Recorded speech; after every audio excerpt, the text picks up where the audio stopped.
आज के जन संवाद कार्यक्रम में मेरे साथ मंच पर उपस्थित भारतीय जनता पार्टी के प्रदेश अध्यक्ष और सांसद श्रीमान दिलीप घोष जी,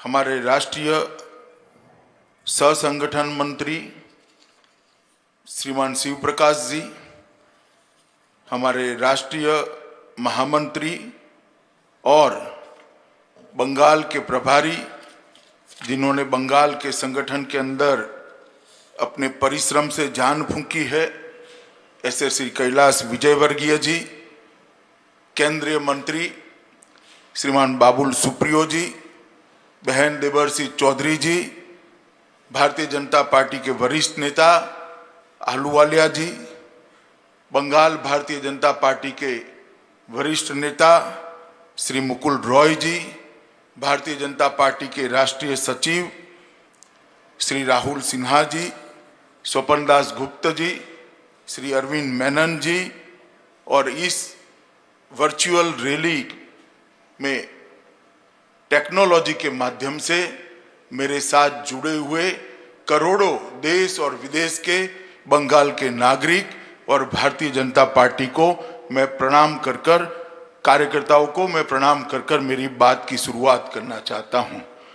मैं आज बंगाल के साथ, बंगाल की जनता के साथ जन संवाद का ये जो कार्यक्रम है, वो कार्यक्रम में सबसे पहले बंगाल की पवित्र भूमि को प्रणाम करना चाहता हूं, जिस भूमि में रामकृष्ण परमहंस, श्री विवेकानंद जी, रविंद्रनाथ टैगोर, सुभाष चंद्र बोस, राजा राम मोहन रॉय, ईश्वर चंद्र विद्यासागर, प्रणवानंद जी, बंकिम बाबू, श्यामा प्रसाद मुखर्जी, बटुकेश्वर दत्त, सूर्यसेन, हरिचंद और गुरुचंद ठाकुर जैसे अनेक लोगों ने भारतीयता को, भारतीय संस्कृति को और बंगाल के संस्कार को न केवल भारत, दुनिया के अंदर उजागर करने का काम किया है।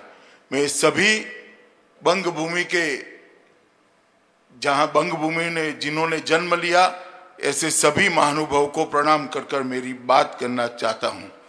आज सबसे पहले बंगाल के अंदर और देश में कोविड महामारी के प्रकोप से जिन्होंने अपनी जान गंवाई है और बंगाल के अंदर अम्फान साइक्लोन के कारण जिन लोगों की जान गई है, वो सभी की आत्मा की चिर शांति के लिए मैं प्रभु के सामने प्रार्थना करता हूं।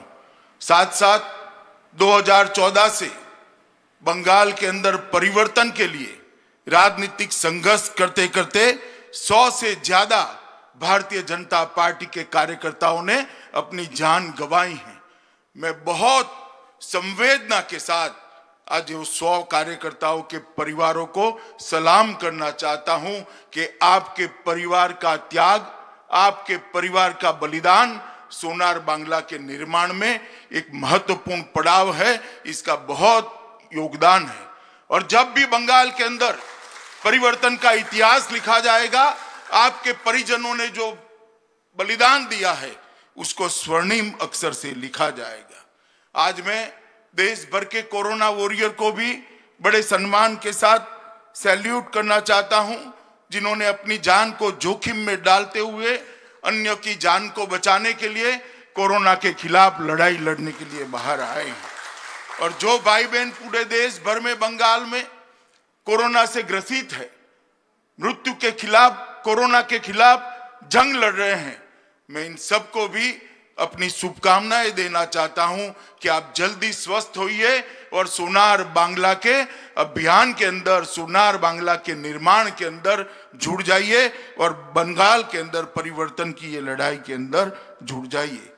मैं आज इस वर्चुअल रैली की कल्पना के लिए भारतीय जनता पार्टी के राष्ट्रीय अध्यक्ष और देश के प्रधानमंत्री मोदी जी दोनों को बहुत बहुत साधुवाद देना चाहता हूं, क्योंकि कोरोना की महामारी के समय जब सोशल डिस्टेंसिंग रखकर बात करनी होती है, उस वक्त टेक्नोलॉजी के माध्यम से जनसंपर्क और जनसंवाद का जो रास्ता नड्डा जी ने ढूंढा है, मुझे पूरा भरोसा है कि कोरोना महामारी भी भारतीय जनता पार्टी की संगठन की यात्रा को रोक नहीं पाएगी।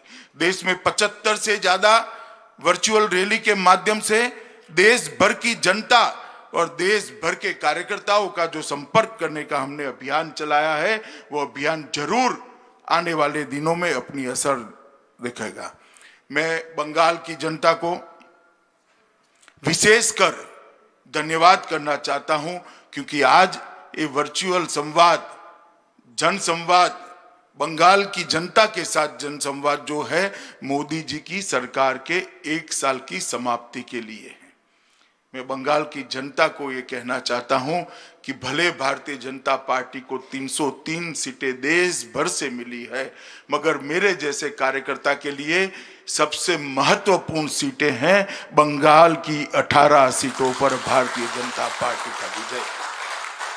क्योंकि पूरे देश भर के अंदर जब लोकतंत्र की नींव मजबूत हुई है, लोकतंत्र ने अपनी जड़ें जमाई हैं, एकमात्र बंगाल ऐसा राज्य है जहां आज भी राजनीतिक हिंसा का कारोबार चल रहा है, राजनीतिक हिंसा की बोलबाल चल रही है, और राजनीति के अंदर हिंसा का प्राधान्य हिंदुस्तान के किसी भी प्रदेश के अंदर नहीं होना चाहिए। हमने आह्वान किया था बंगाल की जनता को कि आप मोदी जी के हाथ मजबूत करिए, मोदी जी के साथ जुड़िए, मोदी जी के साथ महान भारत बनाने के एक अभियान के अंदर साथ दीजिए। और मुझे बहुत आनंद है, बहुत विशेष आनंद है कि बंगाल की जनता ने भारतीय जनता पार्टी और मोदी जी की ये अपील को स्वीकार करते हुए 42 में से 18 सीटें देकर मोदी जी को पूर्ण बहुमत के साथ प्रधानमंत्री बनाया। और ये जो आपका दिया हुआ हौसला है, आपका दिया हुआ आशीर्वाद है, मैं आपको विश्वास दिलाना चाहता हूं कि भारतीय जनता पार्टी सिर्फ आंदोलन करने के लिए बंगाल के मैदान में नहीं आई। भारतीय जनता पार्टी सिर्फ राजनीतिक दल के विस्तार के लिए बंगाल के मैदान में नहीं उतरी है। भारतीय जनता पार्टी बंगाल के अंदर हमारे संगठन की नींव मजबूत करना तो चाहती ही है, परंतु भारतीय जनता पार्टी फिर से संस्कारित बंगाल बनाना चाहती है, हमारा सोनार बांग्ला फिर से बनाना चाहती है, और हम एक मजबूती के साथ बंगाल की जनता के साथ खड़े हैं। मित्रों, आज ये जो वर्चुअल रैली है, ये रैली टेक्नोलॉजी के माध्यम से भारतीय जनता पार्टी की कार्य संस्कृति और कार्य पद्धति को आगे बढ़ाने का एक रास्ता है। भारतीय जनता पार्टी लोकतांत्रिक तरीके से लोकतंत्र के अंदर अपने विचार का, अपनी विचारधारा का विस्तार करने में विश्वास रखने वाली पार्टी है। जब विचारधारा का, अपने स्वप्नों का विस्तार करना होता है तो जनसंपर्क और जनसंवाद बड़े महत्वपूर्ण होते हैं। भारतीय जनता पार्टी का ये कार्य संस्कृति रहा कि जहां जहां जनादेश मिला, हमने हमेशा के लिए अपने हिसाब देने के लिए जनता के सामने हम जाते रहे। 1 साल हो, 2 साल हो, 3 साल हो, 4 साल हो, 5 साल हो, हम जनता के सामने गए और हमारा हिसाब दिया। हम वो दलों में से नहीं है जो 10-10 साल तक बैठते हैं फिर भी शिकायतें ही करते रहते हैं।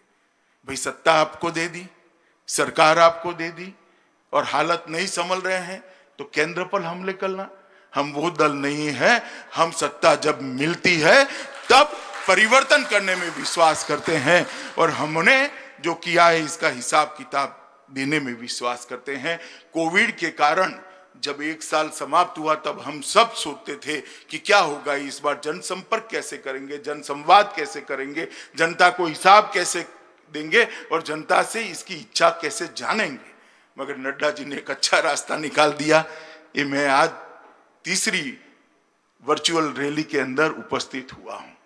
मित्रों, एक अद्भुत प्रयोग, सफल प्रयोग भारतीय जनता पार्टी ने किया है। जब भी जनसंपर्क और जनसंवाद के भारत का इतिहास लिखा जाएगा, ये वर्चुअल रैली के लिए एक चैप्टर जरूर लिखने वाले ने रिजर्व करना पड़ेगा, इसका मुझे विश्वास है।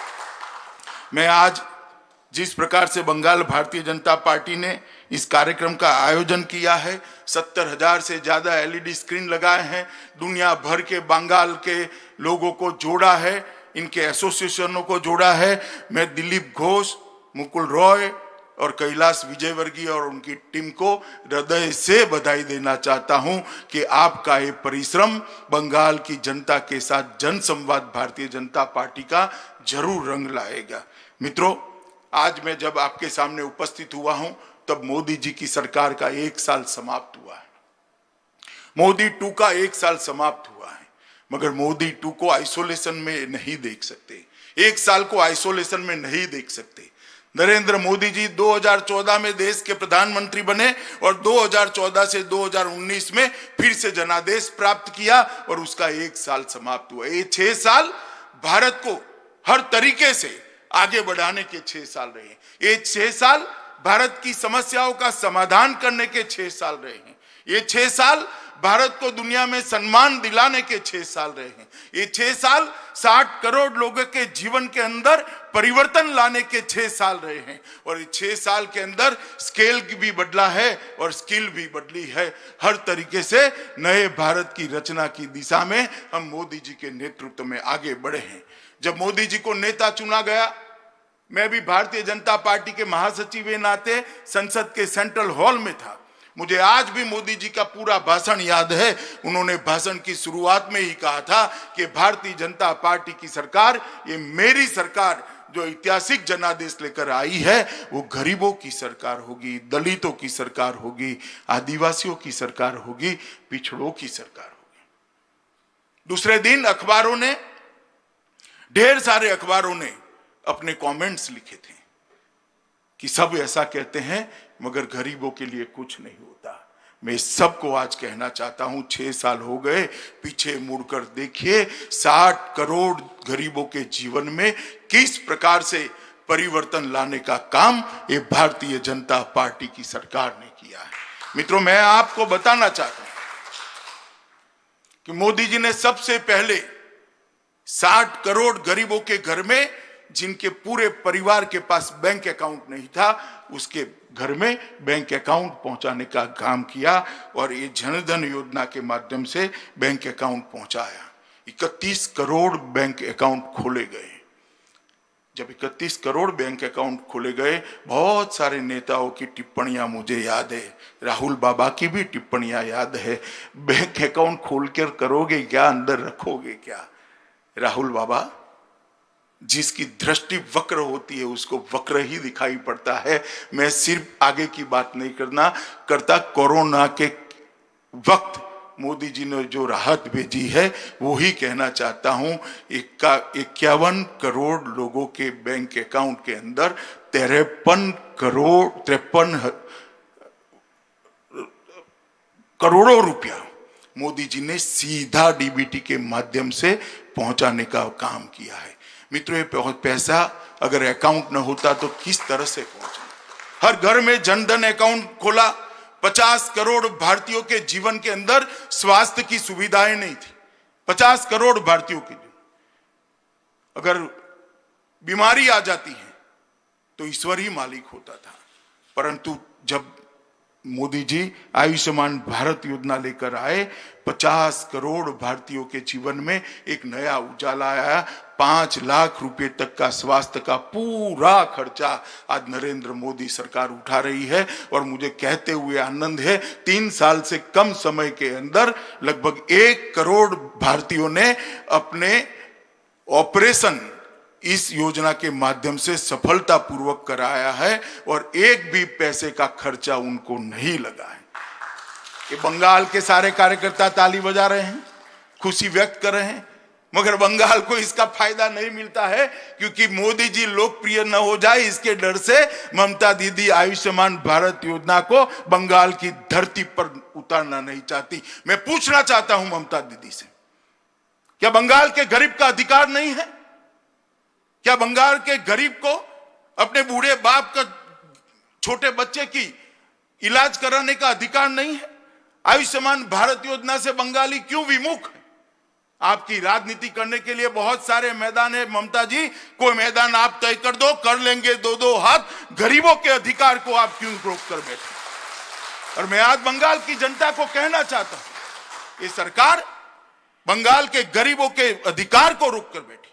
हम किसानों को पैसा भेजना चाहते हैं, किसानों की सूची नहीं मिलती।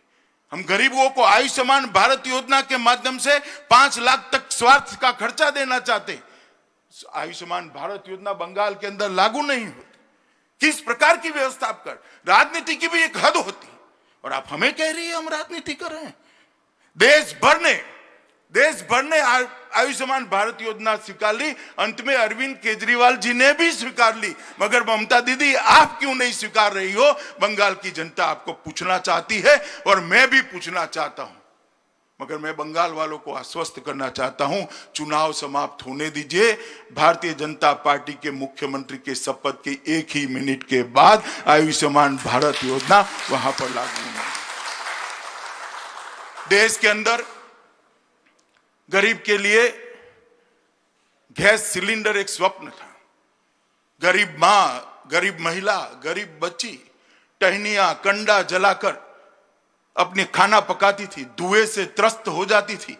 नरेंद्र मोदी सरकार ने 8 करोड़ गरीब माताओं के घर में गैस का सिलेंडर भेजा और 8 करोड़ घरों को धुएं से मुक्त करने का काम ये भारतीय जनता पार्टी की नरेंद्र मोदी सरकार ने किया है। मित्रों, मैं कहना चाहता हूं कि 8 करोड़ माताओं का आशीर्वाद आज नरेंद्र मोदी जी के साथ है।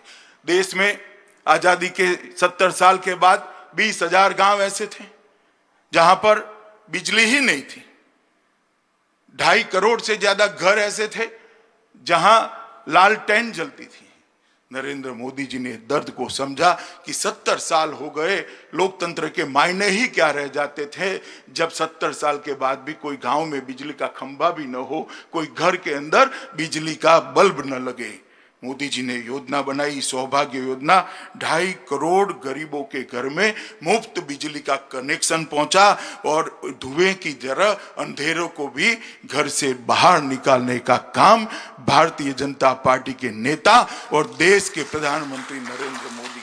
देश के 2.5 करोड़ लोग ऐसे हैं, 2.5 करोड़ परिवार ऐसे जिन्होंने पहली बार बिजली देखी है। 10 करोड़ परिवार ऐसे थे जिनके घर में शौचालय नहीं थे। महिला हमेशा, घर की माताएं, बहनें, बच्चियां हमेशा शर्मसार होती थी। ये 10 करोड़ घरों के अंदर शौचालय पहुंचाकर ये महिलाओं को सम्मान देने का काम भारतीय जनता पार्टी की नरेंद्र मोदी सरकार ने किया है। 2.5 करोड़ लोग ऐसे थे जिनके पास घर नहीं था, अभी भी कुछ लोग हैं, मगर मोदी जी ने संकल्प किया है कि 2022 के पहले हर भारतीय को, हर भारत के नागरिक को हम एक पक्का घर देने का काम समाप्त कर देंगे। ये अभियान के तहत, प्रधानमंत्री आवास योजना के तहत 2.5 करोड़ लोगों को, 15 लाख लोगों को, 2.5 करोड़ लोगों को घर दिया। बंगाल के अंदर 15 लाख लोगों को घर दिया। बंगाल के अंदर 82 लाख लोगों को उज्ज्वला का कनेक्शन दिया। 7.5 लाख लोगों को बंगाल के अंदर बिजली दी और 3.5 करोड़ लोगों के बैंक अकाउंट खोले गए हैं। ममता दी, हमारा आप हिसाब मांगती हो, मैं तो हिसाब लेकर आया हूं। आप कल जरा एक प्रेस कॉन्फ्रेंस कर आपके 10 साल का हिसाब दीजिएगा और ध्यान से दीजिएगा, कहीं बम धमाकों की संख्या मत बता दीजिएगा, बंद फैक्ट्रियों की संख्या मत बता दीजिएगा, भाजपा के मार दिए कार्यकर्ताओं की संख्या मत बता दीजिएगा। हिसाब लाना है तो विकास का लेकर आइए। ममता दी, मैं आपको कहता हूं, कल आप हिसाब लेकर आइए। भारत का गौरव मोदी जी ने दुनिया के अंदर बढ़ाने का काम किया। एक साथ 100 से ज्यादा उपग्रह छोड़ने वाला दुनिया में सर्वप्रथम राष्ट्र भारत बना। जीएसटी, इतने बड़े लोकतंत्र के अंदर 130 करोड़ की जनसंख्या और इतने बड़े आकार के अंदर 30 से ज्यादा राज्यों के यूनिट के अंदर जीएसटी को सर्वसहमति के साथ लगाकर दुनिया का सबसे बड़ा बिक्री कर सुधार भारतीय जनता पार्टी की नरेंद्र मोदी सरकार ने किया। मित्रों, एक जमाना था जब यूपीए की सरकार यहां पर चलती थी और यूपीए की सरकार चलती थी तब पाकिस्तान से हर रोज आतंकवादी घुसते थे, हमारे जवानों के सर काट कर ले जाते थे। दिल्ली के दरबार में कोई उफ तक नहीं करता था, माथे पर जूं नहीं रेंगती थी। आप लोगों ने नरेंद्र मोदी जी को 2014 में अधिकार दिया, भारतीय जनता पार्टी की सरकार बनी, उरी और पुलवामा में आतंकवादियों ने हमला किया, मगर इस बार स्थिति बदल गई थी। प्रधानमंत्री नरेंद्र मोदी थे, भारतीय जनता पार्टी की सरकार थी। कुछ ही दिनों में सर्जिकल स्ट्राइक और एयर स्ट्राइक कर कर पाकिस्तान के घर में घुसकर अपने जवानों के खून का बदला लेकर अपने नर बांकुरे, वीर बांकुरे वापिस आए और दुनिया भर के अंदर एक संदेश भेजा कि भारत के जवानों का खून सस्ता नहीं है। अगर कोई हमारे इस जवानों के साथ छेड़खानी करेगा तो उसको परिणाम भुगतने पड़ेंगे। और मित्रों, इससे एक आतंकवाद के खिलाफ जीरो टॉलरेंस का संदेश गया है। और दूसरा टर्म शुरू होते ही 70 साल से कई मुद्दे ऐसे थे जिनको कोई छूने की हिम्मत नहीं करता था। वो मुद्दे देश की एकता और अखंडता के साथ जुड़े थे, देश की सुरक्षा के साथ जुड़े थे।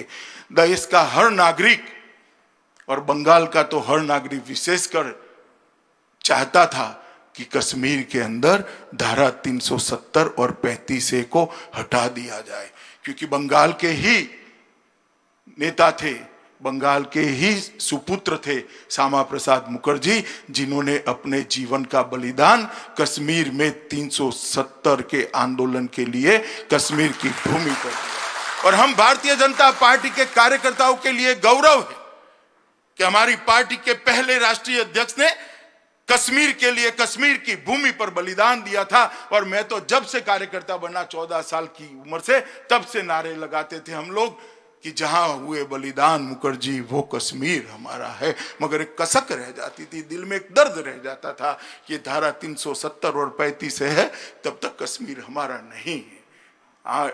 और मित्रों, मोदी जी ने अगस्त महीने में 2019 में संसद के अंदर बिल पारित कराया और धारा 370 और 35A को उखाड़ कर फेंक दिया और आज कश्मीर भारत माता का मुकुट बनी बना। हमेशा के लिए कश्मीर के साथ भारत का जुड़ाव करने का काम नरेंद्र मोदी जी ने किया है। और मैं मानता हूं, जब भी देश की एकता और अखंडता के लिए कुछ भी लिखा जाएगा, मोदी जी का एक कदम बुरी बुरी प्रशंसा के साथ किसी भी कटु आलोचक को भी लिखना पड़ेगा कि धारा 370 और 35A को हटाने का काम ये भारतीय जनता पार्टी की सरकार ने किया। देश के करोड़ों लोग चाहते थे कि जहां श्री राम का जन्म हुआ वहां भव्य राम मंदिर बने। सब लोग चाहते थे। कई आंदोलन हुए, 150 साल पुराना केस समाप्त नहीं होता था। कांग्रेस सरकार की नीति थी केस को लटकाए रखो, तुष्टीकरण की राजनीति करते रहो, मसलों को उलझाते रहो, दंगे होते हैं तो हो। मोदी सरकार आई, सटीक आर्ग्यूमेंट्स कोर्ट के सामने रखे गए, परिणाम आया और मोदी जी ने अभी गत ही लोकसभा के सेशन के अंदर, लोकसभा के अंदर भव्य राम मंदिर के निर्माण के लिए ट्रस्ट की रचना की घोषणा कर राम मंदिर का रास्ता प्रशस्त कर दिया। और कुछ ही महीनों में आसमान को छूता हुआ प्रभु श्री राम का मंदिर, जहां श्री राम का जन्म हुआ था, उसी भूमि पर हम देख पाएंगे। मैं मानता हूं न केवल देश के बाहर रहने वाले करोड़ों लोगों के मन की श्रद्धा को नरेंद्र मोदी जी ने परवान चढ़ाया है। 3 तलाक का मामला था, फिर तुष्टीकरण की राजनीति, वोट बैंक की राजनीति, करोड़ों मुस्लिम माताओं बहनों को अन्याय होता रहा, सालों तक अन्याय होता रहा, इसको छूने की कोई हिम्मत नहीं करता था। सुप्रीम कोर्ट का आदेश आया था शाहबानू के केस में, कांग्रेस सरकार ने आदेश को पलटा, कानून लाए और ट्रिपल तलाक को चालू रखा। मोदी सरकार ने मुस्लिम माताओं और बहनों को, बच्चियों को अपना अधिकार देने का कदम उठाया और ट्रिपल तलाक को तलाक देकर संविधान के बाहर करने का। मित्रों, ये ऐसी ऐतिहासिक घटनाएं हैं जो हमारी राजनीति के अंदर, देश के लोकतंत्र के अंदर तुष्टीकरण की राजनीति करने वालों ने सालों तक नहीं की। मोदी जी ने एक झटके में ये किया है। और मैं बंगाल के लोगों को कहना चाहता हूं कि इतना ही बड़ा कदम है सिटीजनशिप अमेंडमेंट एक्ट। विभाजन के बाद करोड़ों लोग पड़ोसी देश से आए, शरणार्थी आए, 70 साल से वो वैसे ही रहते रहे, कोई कानूनी अधिकार नहीं, कोई पहचान नहीं, अपने ही देश में वो निराश्रित बनकर रहे। वहां तो परेशान होते ही थे, यहां पर भी परेशान हुए। अपनी सरकारों ने भी उनकी सुध नहीं ली, क्योंकि तुष्टीकरण की राजनीति करनी थी। मित्रों, नरेंद्र मोदी सरकार आई, इसने करोड़ों शरणार्थी जो आए थे उनको सम्मान देने का भारत का वादा जो सन 47 में किया गया था, उसको 2019 में पूरा किया और सिटीजनशिप अमेंडमेंट एक्ट लेकर आए और वो शरणार्थियों को नागरिकता का अधिकार दिया। मैंने ममता जी का चेहरा उस दिन देखा था, गुस्से से लाल बबूला हो गई थी। नाम देने की, बोलने की तमीज भी नहीं रही थी। मैंने इतना गुस्से किसी व्यक्ति को कभी नहीं देखा कि हम इसका विरोध करेंगे, एडी चोटी का विरोध करेंगे। संसद में भी किया, रोड पर भी किया, रैलियां निकाली। मैं ममता दीदी को आज इतना पूछना चाहता हूं कि मतुआ समाज के लोगों ने आपका क्या बिगाड़ा है? ये नाम शूद्रों ने आपका क्या बिगाड़ा है? बांग्लादेश से जो बंगाली भाई आए हैं, उन्होंने आपका क्या बिगाड़ा है? उनको नागरिकता मिले, इसका आप क्यों विरोध कर रही हो? उनको सम्मान मिले, उसका आप क्यों विरोध कर रही हो? ये बंगाल की जनता जानना चाहती है। उन्होंने स्पष्टता करनी चाहिए बंगाल की जनता के सामने कि जो शरणार्थी आए हैं उनको हम नागरिकता देने का विरोध कर रहे हैं, इसके ये कारण है। और मैं ममता जी को कहना चाहता हूं कि आप सीए का विरोध कर रही है, जब मतपेटियां खुले तब देख लेना कि बंगाल की जनता आपको राजनीतिक शरणार्थी बनाने वाली है। सीए का विरोध आपको बहुत महंगा पड़ेगा। मित्रों, भारतीय जनता पार्टी की सरकार ने, हमारे नेता नरेंद्र मोदी जी ने कई ऐसे फैसले लिए जो 70 साल तक नहीं लिए गए थे। महात्मा गांधी ने कहा था, सरदार पटेल ने कहा था, राजेंद्र बाबू ने कहा था, जवाहरलाल नेहरू ने कहा था, मगर ये कांग्रेस कभी भी उनको नागरिकता देना नहीं चाहती थी। हमने मित्रों 60 करोड़ गरीबों को आवास, बिजली, शौचालय, सिलेंडर, बैंक खाते देने के साथ साथ अब एक ही कमी रह गई थी कि उनको शुद्ध पीने का पानी नहीं मिलता था। मैं गुजरात से आता हूं। पहले गुजरात 80 के दशक में गुजरात के कई क्षेत्रों में फ्लोराइड हुआ करता था।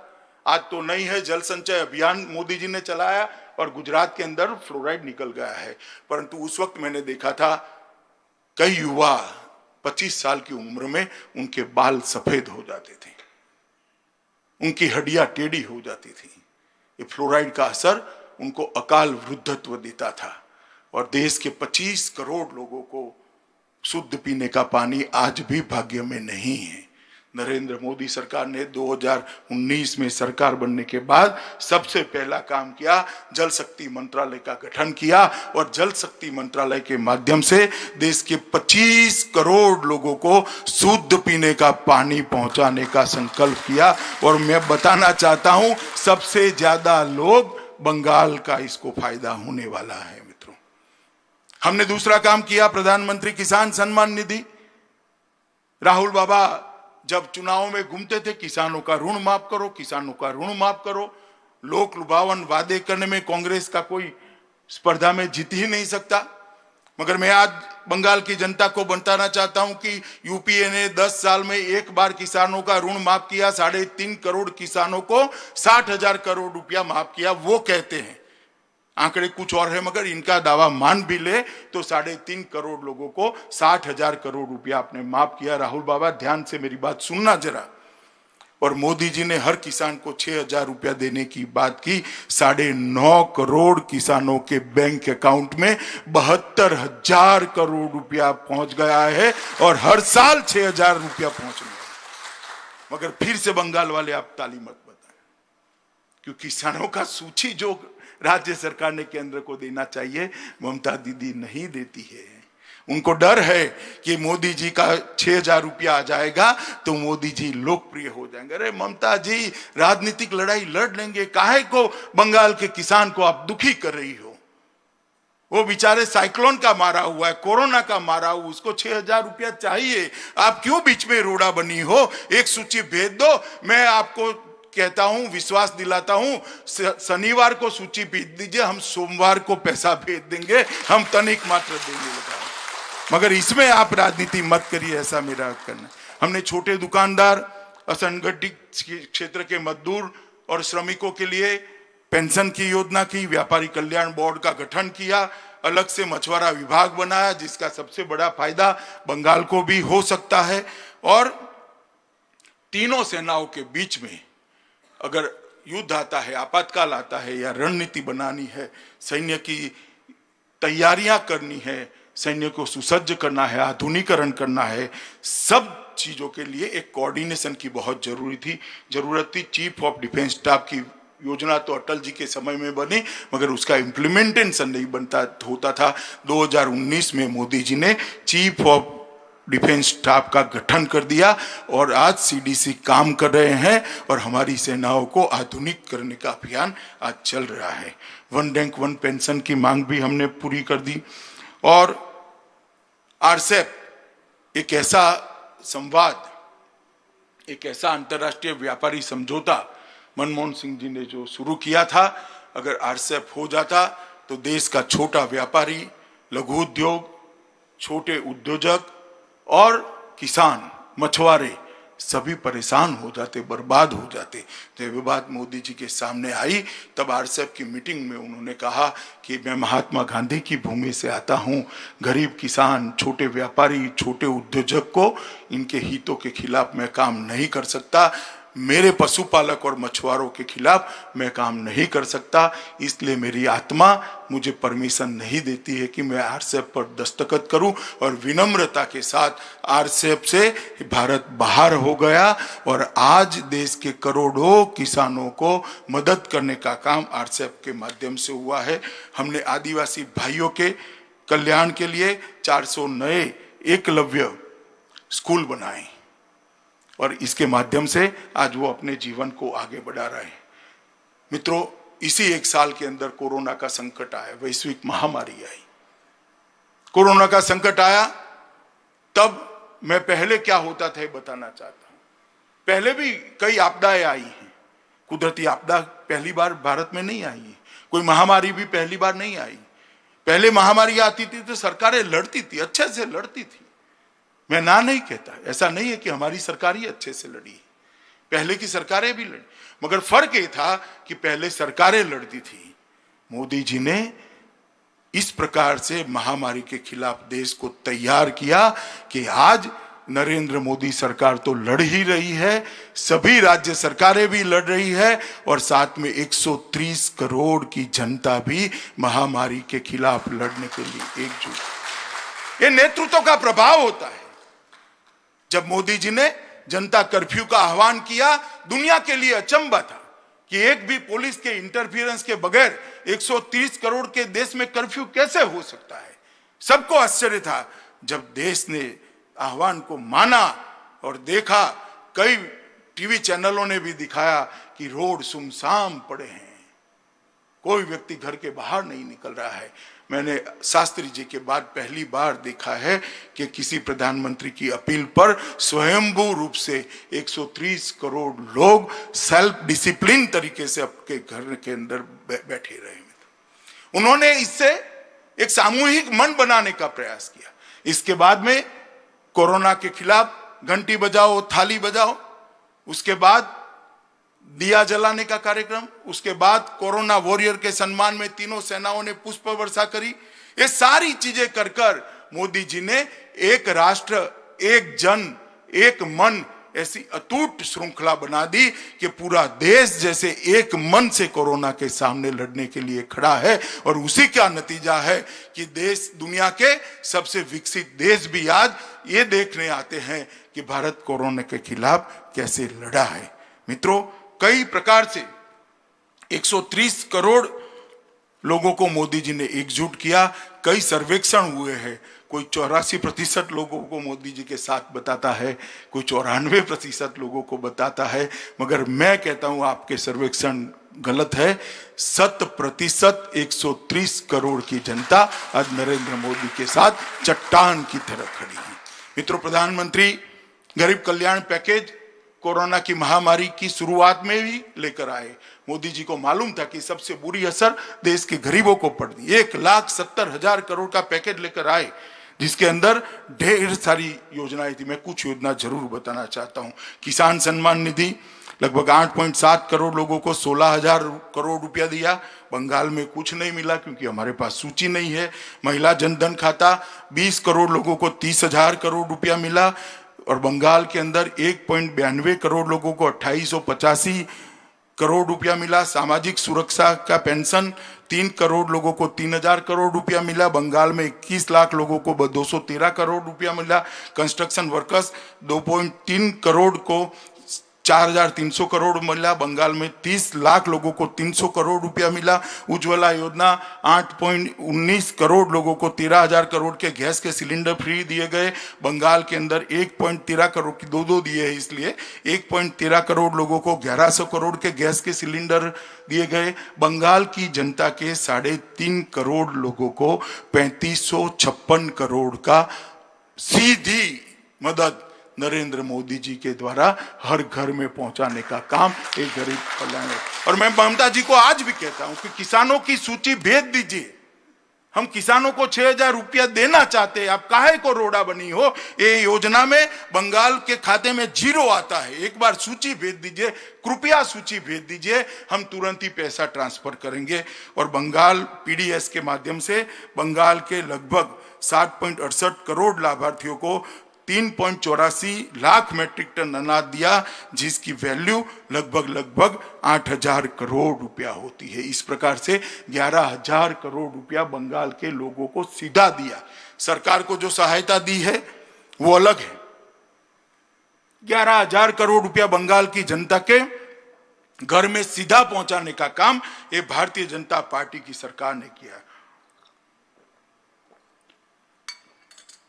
और ममता जी पॉलिटिकल तंज कसती है। हम ठीक नहीं चला रहे तो आकर संभाल लीजिए।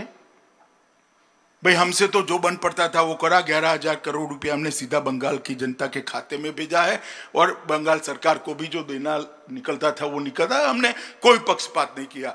मगर आप हमें कह रही है ममता जी कि भाजपा वाले संभाल ले, तो मैं आपको कहना चाहता हूं कि बंगाल की जनता आपकी इच्छा बहुत जल्द पूरा करने वाली है। चुनाव के अंदर बंगाल में भारतीय जनता पार्टी की सरकार बनने वाली है। मित्रों, प्रवासी मजदूरों की भी मैं बात करना चाहता हूं। देश भर से प्रवासी मजदूरों का तांता अपने राज्यों में जाने के लिए लगा। देश भर में हमने लगभग 4300 ट्रेनों के माध्यम से 1.25 करोड़ लोगों को, कई बसों के माध्यम से 1.25 करोड़ से ज्यादा लोगों को अपने घर में पहुंचाया। उनको खाना दिया, पानी की बोतल दी। राज्य सरकार ने रेलवे स्टेशन पर जाने के लिए एसटियां दी। राज्य सरकारों ने उनके कैंप लगाए। जब तक ट्रेनों की व्यवस्था नहीं हुई, तब तक शुरू नहीं की, तब तक भोजन कराने की व्यवस्था भी राज्य सरकारों ने की। इसके लिए 11,000 करोड़ रुपया भारत सरकार ने राज्य सरकारों को भी दिया। मगर जब ट्रेनें चालू हुई तब एकमात्र बंगाल राज्य ऐसा था जिन्हें सबसे कम ट्रेन ली। अब तक 236 ट्रेनों के अंदर हमने 3 लाख लोगों को पहुंचा है। उत्तर प्रदेश के लिए 1700 ट्रेनें चली है, बिहार के लिए 1500 ट्रेनें चली है। और मुझे ताज्जुब तो तब हुआ जब ममता जी ने ये प्रवासी मजदूर जो अपने माँ बाप और पत्नी और बच्चों को मिलने आ रहे थे, कोरोना संकट में अपने परिवार के साथ रहना चाहते थे, उनकी ट्रेनों को कोरोना एक्सप्रेस नाम दिया। हमने उसको श्रमिक ट्रेन नाम दिया। ममता दीदी ने कोरोना एक्सप्रेस कहा। ममता दीदी, ये कोरोना एक्सप्रेस आपने जो कहा है, बंगाली श्रमिकों का, बंगाली मजदूरों का जो अपमान किया है, ये कोरोना एक्सप्रेस ही आपको बंगाल के बाहर एग्जिट करने का एक गेटवे बन जाएगी। तृणमूल कांग्रेस को बंगाल के बाहर पहुंचाने वाली एक्सप्रेस गाड़ी बन जाएगी। ये मजदूर भूलेगा नहीं कि इसके संकट के समय में गांव पर नमक छिड़कने का काम आपने किया। मित्रों, मैं आज बंगाल की जनता को यह भी कहने आया हूं, यही बंगाल है जो एक समय पूरे देश को रास्ता दिखाता था। चाहे शिक्षा व्यवस्था की बात हो, समाज सुधार की बात हो, धार्मिक आंदोलन हो, देश को आजाद करने की लड़ाई लड़नी हो, देश के कानून को व्यवस्थित करने की लड़ाई लड़नी हो, हर क्षेत्र के अंदर बंगाल देश का नेतृत्व करता था। एक जमाने में कहा जाता था बंगाल जो आज सोचता है देश 50 साल बाद वो सोचता है। आज बंगाल को क्या होगा? जिस बंगाल से आजादी के नारों का सूत्रपात होता था, जहां वंदे मातरम की रचना, जहां जनगण मन लिखा गया, वो आज बंगाल को क्या होगा? जहां शांति निकेतन का अस्तित्व है, एक नए प्रकार की शिक्षा व्यवस्था की बात हुई, रामकृष्ण और विवेकानंद का एक हिंदू धर्म के पुनरुद्धार का आंदोलन चला, चैतन्य महाप्रभु ने भक्ति आंदोलन की शुरुआत की, वो बंगाल को आज क्या हो गया है? जो बंगाल को सोनार बांग्ला कहते थे, वो बंगाल को आज क्या हो गया है? जहां रविंद्र संगीत की धुन सुनाई देती थी, गूंज सुनाई देती थी, वो बंगाल आज बम के धमाकों से दहल कर रह गया है। गोलियों की आवाज, लोगों की चीखों से, हत्याओं से सुन्न रह गया है। कौमी दंगों से इसकी आत्मा को बहुत बड़ी क्षति पहुंची है। सर्वधर्म संभाव के लिए सबसे अच्छा उदाहरण बंगाल का दिया जाता था। वो बंगाल को तुष्टीकरण की ओछी राजनीति कर किसी एक समुदाय के लिए ही प्रायोरिटी देने का काम आज बंगाल के अंदर हो रहा है। सोनार बांग्ला के जगह कम्युनिस्ट पार्टी पहले 2.5 दशक तक और अब 1 दशक तक तृणमूल कांग्रेस बंगाल को गरीबी की दिशा में ढकेलने का काम कर दिया है। भ्रष्टाचार, टोलबाजी, राजनीतिक हिंसा, सत्ता, स्वार्थ, सिंडिकेट, संपत्ति, ये 4S के आधार पर तृणमूल कांग्रेस ने कम्युनिस्टों को भी अच्छा कहलाई इस प्रकार का शासन किया है। मित्रों, मैं बंगाल की जनता को कहने आया हूं कि क्या राजनीतिक हिंसा कभी बंगाल का आभूषण बन सकता है क्या? राजनीतिक परिवर्तन का माध्यम हिंसा हो सकती है क्या? किसी की रैली न करने देना, किसी से बात। अब ममता जी अब क्या करोगी? चलो हम तो वर्चुअल रैली से बंगालियों से बात कर रहे हैं, अब आप क्या करोगी? रोड लोग रोक देंगे, हेलीकॉप्टर रोक देंगे। ममता जी, आप परिवर्तन को नहीं रोक सकती। मैं बंगाल की जनता को पूछना चाहता हूं कि भारतीय जनता पार्टी के 100 कार्यकर्ताओं पर जानलेवा हमले हुए, जाने गई, कई सैकड़ों कार्यकर्ता घायल हुए, ये लोकतंत्र है क्या? पत्रकारों पर फर्जी FIR लगाई जाती है, प्रचार माध्यमों को मजबूर किया जाता है कि पत्रकारों को निकाल दो क्योंकि वो दीदी के खिलाफ लीड रहे हैं। होमगार्ड को एक पार्टी की सेना बनाकर रख दिया। ये बंगाल को लोकतंत्र की दिशा में ले जाने की दिशा में बंगाल की जनता को पूछने आया। और ममता दीदी को मैं कहना चाहता हूं, ममता दीदी, हिंसा का कीचड़ जितना फैलाओगी, भाजपा का कमल इतना ही प्रदीप्त होकर बाहर। हम हिंसा से डरने वाले लोग नहीं है। बलिदान का मेरी पार्टी का इतिहास है। मेरे पहले राष्ट्रीय अध्यक्ष ने बंगाल के सपूत श्यामा प्रसाद मुखर्जी ने कश्मीर की भूमि पर बलिदान दिया है, संस्कार हमें दिया है। आप हमें रोक नहीं सकती, आप हमें दबा नहीं सकती। बंगाल की जनता से संवाद करने से हमें रोक नहीं सकती हो। मित्रों, और कितना भ्रष्टाचार, हा, भ्रष्टाचार की तो कोई सीमा ही नहीं रही।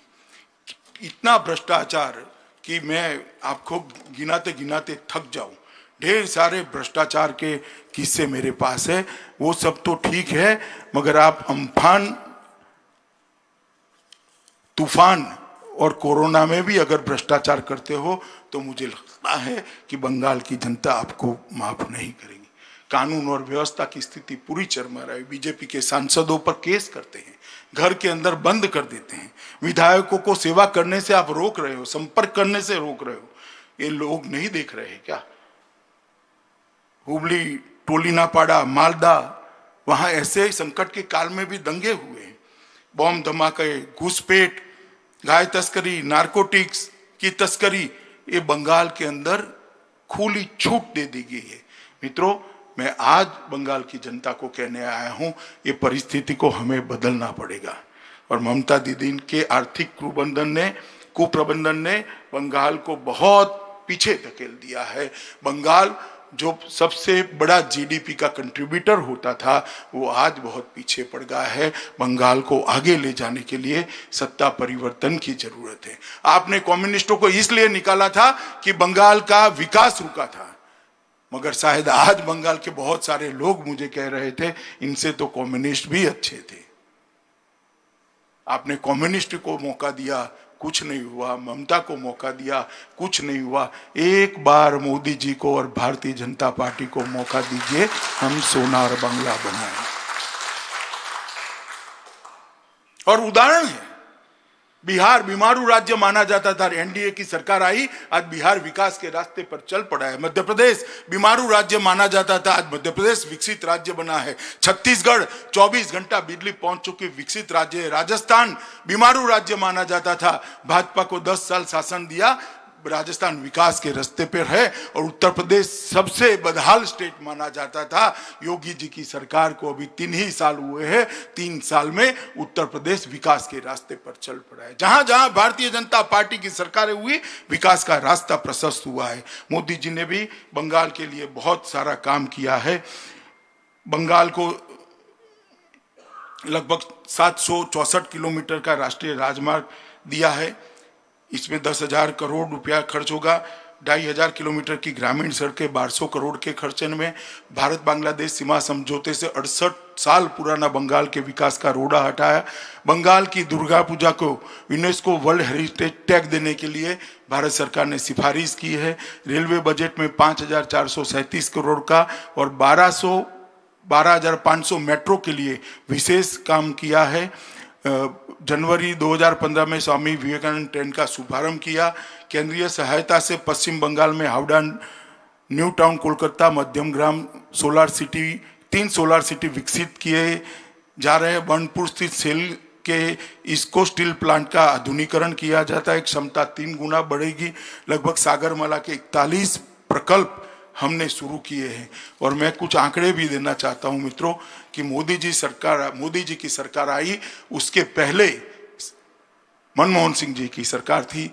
13वें वित्त आयोग में बंगाल को मनमोहन सिंह जी की सरकार ने 1,32,783 करोड़ रुपया, मैं फिर से रिपीट करना चाहूंगा, 1,32,783 करोड़ रुपया 5 साल में दिया था। और नरेंद्र मोदी सरकार ने 14 से 19 तक 5 साल के अंदर 4,48,214 करोड़। मगर मैं पूछना चाहता हूं, बंगाल का विकास हुआ है क्या? ये पैसे कहां गए? सिंडिकेट की भेंट चढ़ गए, टोलबाजी में चले गए। अगर ये विकास को नीचे तक पहुंचाना है तो मुझे लगता है कि हमें वहां परिवर्तन करना पड़ेगा। और ये परिवर्तन भारतीय जनता पार्टी ही कर सकती है और कोई नहीं कर सकता है। मित्रों, मैं आज इस वर्चुअल रैली के माध्यम से करोड़ों बंगालियों का आह्वान करना चाहता हूं कि कम्युनिस्ट और तृणमूल दोनों को आपने आजमाया है, एक मौका भारतीय जनता पार्टी को दीजिए। एक 5 साल की सरकार के बाद बंगाल में भ्रष्टाचार नहीं होगा, टोलबाजी नहीं होगी, घुसपैठ नहीं कर पाएंगे, परिवारवाद समाप्त हो जाएगा, बेरोजगारी समाप्त हो जाएगी, हिंसा बंगाल की सीमाओं के बाहर हम छोड़ कर आएंगे, आतंक बंगाल के अंदर घुस नहीं पाएगा। और बम की फैक्ट्री वाले जो है वो पहले ही जीत की काउंटिंग होते ही बंगाल छोड़ने के लिए अपना बिस्तरा बोरी उठाने का काम करें। इस प्रकार की बंगाल की रचना करनी है तो मोदी जी को अधिकार देना पड़ेगा, भारतीय जनता पार्टी को अधिकार देना पड़ेगा। मैं आज आपको एक हिंदी की मशहूर कविता दिखाना चाहता हूं, सुनाना चाहता हूं मित्रों। कुछ पंक्तियां जरूर पढ़ूंगा क्योंकि भारतीय जनता पार्टी वहां सिर्फ आंदोलन करने के लिए नहीं आई। मैं कविता पढ़ना चाहता हूं और हिंदी में है, मगर मैं मानता हूं कि आप मेरी ये सुंदर कविता किसी कवि की है, इसका अर्थ समझेंगे। हो गई है पीर पर्वत सी पिघलनी चाहिए, इस हिमालय से कोई गंगा निकलनी चाहिए। एक पीड़ा का पहाड़ है, वहां से गंगा निकालने की कवि बात कर रहा है। सिर्फ हंगामा खड़ा करना मेरा मकसद नहीं है, मेरी कोशिश है कि ये सूरत बदलनी चाहिए। बंगाल को हम बदलना चाहते हैं, मेरे सीने में ही नहीं तेरे सीने में सही, हो कहीं भी आग लेकिन आग जलनी चाहिए। एक परिवर्तन की आग, आप उसके वाहक बने। बंगाली जनता भारतीय जनता पार्टी के सोनार बांग्ला को अपना स्वप्न बनाए और सोनार बांग्ला के आह्वान के लिए, इसकी रचना के लिए मोदी जी के हाथ मजबूत करे। ना रोज वैली स्कैम होगा, ना शारदा चिटफंड स्कैम होगा, नारदा स्कैम होगा, ना वक्फ का घोटाला होगा, ना भतीजा गेट होगा, ना ट्राइडेंट लाइट घोटाला होगा, ना एडमिशन घोटाला होगा। घोटाला और भ्रष्टाचार मुक्त बंगाल देने का काम हम करेंगे। मैं अंत में सभी बंगाल के कार्यकर्ता और बंगाल की जनता को आह्वान करना चाहता हूं कि मोदी जी ने एक आत्मनिर्भर भारत का नारा दिया है। आत्मनिर्भर भारत तभी बन सकता है देश की पूरी जनता 130 करोड़ लोग स्वदेशी चीजों का, स्वदेशी उत्पादों का ही उपयोग करे। मैं बंगाल की जनता को कहना चाहता हूं, लोकल का उपयोग करिए, लोकल के लिए वोकल बनिए और मोदी जी के नेतृत्व में आत्मविश्वास से जगमगता आत्मनिर्भर भारत बनाइए। मोदी जी के नेतृत्व में सोनार बांग्ला बनाइए और आप सब इकट्ठा होकर एक ऐसा परिवर्तन करिए जो बंगाल को फिर से एक बार भारत का पथदर्शक बनाए। यही आप सबसे अभ्यर्थना है। भारत माता की जय।